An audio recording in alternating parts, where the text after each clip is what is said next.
ഒരാൾക്കുള്ള ആളെ കിട്ടുമോ അല്ലേ? ദൈവത്തെ കുറിച്ച് ഇതിന്റെ ബാക്കി വരുന്ന കമന്റ്സ് കൂടി നിങ്ങൾ വായിച്ചിട്ട്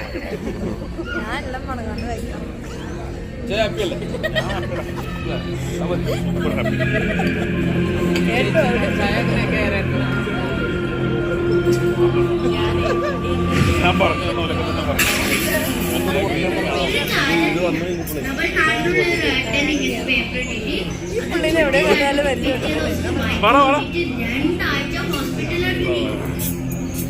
സൗണ്ട് നോക്കിയോ? ഒന്ന് പോസ് ചെയ്താ മതി. എനിക്ക് ഇവർ രണ്ടുപേരെയും കുറിച്ച് ഒറ്റ കാര്യം പറയാനുള്ളൂ. സോജൻ വർഗീസ് കഴിഞ്ഞ ഒരു 4 years ആയിട്ട് ചക്കപ്പശ ടീമിന്റെ, നമ്മുടെ കണ്ണൂർ ടീമിന്റെ ഭാഗമാണ്. അപ്പോൾ കഴിഞ്ഞ ഒരു മാസത്തില് കേരളത്തിൽ ഏറ്റവും വൈറലായത് എൻപുരാന്റെ റിലീസും എൻപുരാനെ കുറിച്ചുള്ള കാര്യങ്ങളുമായിരുന്നു. അതിൽ നമ്മുടെ ടീമിൽ നിന്ന് അഖിലേഷ് മോഹൻ എന്ന് പറഞ്ഞ എഡിറ്റർ ഉണ്ടായിരുന്നു. എൻപുരാനെ തോപ്പിച്ചുകൊണ്ട് ട്രെൻഡിങ് നമ്പർ വന്നത് ഇവരുടെ കല്യാണമാണ്. അതിലും ചക്കപ്പശ ഫ്രം കണ്ണൂർ ഉണ്ടായിരുന്നു. So proud of. Thank you. He make മൂപ്പരുടെ ഫേസ്ബുക്ക് പേജിന്റെ ഫ്രണ്ടിലുള്ളത് വായിച്ചാൽ മതി.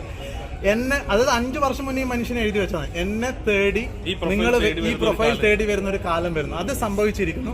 അതിന് മൂപ്പർക്ക് നല്ലൊരു കൈയ്യടി കൊടുക്കണം. അച്ഛന് ഓരോ ദിവസവും ആൾക്കാരെ ഞെട്ടിച്ചോണ്ടിരിക്കുകയാണ് അല്ലേ? ഇപ്പൊ നിങ്ങൾ ഞെട്ടത് എന്തുകൊണ്ടാണ്? അച്ഛൻ ഇവിടെ വന്നല്ലോ, അത് ഭയങ്കര ഞെട്ടുന്നു. ഈ വിവേക് രാമചന്ദ്രൻ എന്ന് പറയുന്ന വ്യക്തിയും ഞാനും തമ്മിലുള്ള ബന്ധം വളരെ കാലത്തിന് മുമ്പ് തന്നെ ഉള്ളതാണെന്ന് ഇപ്പൊ മനസ്സിലായില്ലേ? സിനിമാ ലോകത്ത് ഞാൻ എന്താണ് ബന്ധം, എന്റെ കണക്ഷൻ എന്താണെന്നൊക്കെ ചോദിച്ച ആൾക്കാർക്കുള്ളൊരു മറുപടി കൂടിയാണ് ഇത്.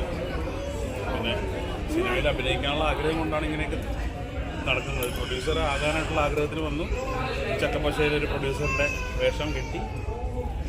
അതിനുശേഷം പല പല കാര്യങ്ങൾ ചെയ്തിപ്പം അവസാനം ധീരം എന്ന് പറയുന്നൊരു പടത്തിൽ അഭിനയിച്ചിട്ട് നിൽക്കുകയാണ്.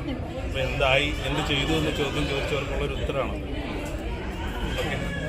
ഇന്ദ്രജിത് സാറിൻ്റെ ഇന്ദ്രജിത് സുമാറിൻ്റെ കൂട്ടത്തിൽ കോപ്പറേഷൻ സീനുണ്ട്. നിശാന്ത് സാഗറിൻ്റെ കൂട്ടത്തിലുണ്ട്. അതുപോലെ കുഴപ്പമില്ലാത്തൊരു റോളായിരുന്നു, ഒരു ഇൻസ്പെക്ടറിൻ്റെ റോളായിരുന്നു ചെയ്തിട്ടുണ്ട്. വരും പടം ഇറങ്ങുമ്പോഴത്തേക്ക് എല്ലാവരും കാണണം പടം. അച്ഛൻ്റെ ഒരു പാർട്ടിസിപ്പേഷൻ ഉള്ളൊരു പടമാണ്. അപ്പോൾ നിങ്ങൾ എല്ലാവരും തീർച്ചയായിട്ടും കാണണം. നടൻ എന്ന ലെവലിലാണ് അറിയപ്പെടാൻ പോകുന്നത്. തീർച്ചയായിട്ടും ഞാൻ ആഗ്രഹിക്കുന്ന ഒരു